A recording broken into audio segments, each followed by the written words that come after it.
அழகிய வனம் ஒன்றின் நடுவே அழகான நதி ஒன்று ஓடிக்கொண்டிருந்தது. காட்டில் வசிக்கும் பல்வேறு மிருகங்களும் நீர் அருந்த அந்த நதிக்கு அடிக்கடி வந்து போகும். அந்த நதிக்கரையை ஒட்டி எலிகளின் கூட்டம் ஒன்று மகிழ்ச்சியுடன் வாழ்ந்து வந்தது.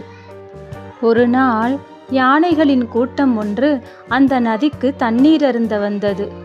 யானை கூட்டம் தினமும் அந்த நதிக்கு வந்து நீர் அருந்திவிட்டு நீரில் விளையாடி கழித்து உடல் வெப்பத்தை குறைத்து கொள்ளும்.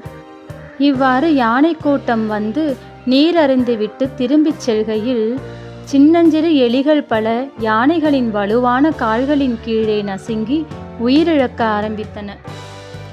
இதை கண்ட எலிகள் மிகவும் வருந்தின. எலிகள் அனைத்தும் ஒன்று சேர்ந்து இதற்கு ஒரு தீர்வு காண விரும்பின.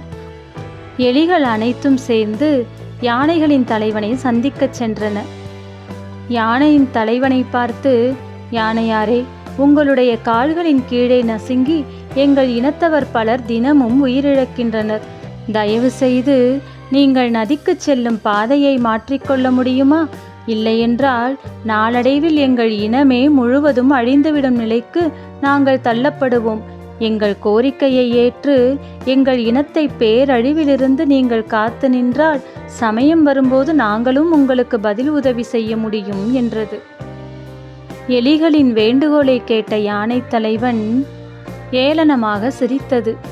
இந்த சிறு எலிகளால் நமக்கு எப்படி உதவ முடியும் என்று மனதிற்குள் எண்ணிக்கொண்டது. இருந்தாலும் எலிகளின் மேல் இரக்கமும் கருணையும் அதற்கு பிறந்தது. நம்மை விட எளியோர்க்கு உதவி செய்ய வேண்டியது நமது கடமை என்று மனதில் எண்ணி எலிகளை பார்த்து, நாளை முதல் நாங்கள் எங்கள் பாதையை மாற்றிக்கொள்கிறோம்.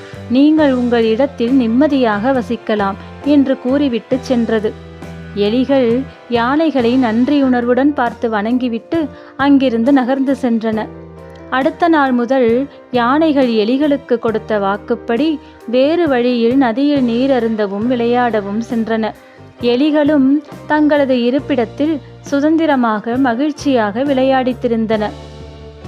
சில நாட்கள் கழித்து வேட்டைக்காரர்கள் சிலர் காட்டிற்குள் புகுந்து விலங்குகளை பிடிக்க ஆங்காங்கே வலைகளை விரித்து வைத்தனர்.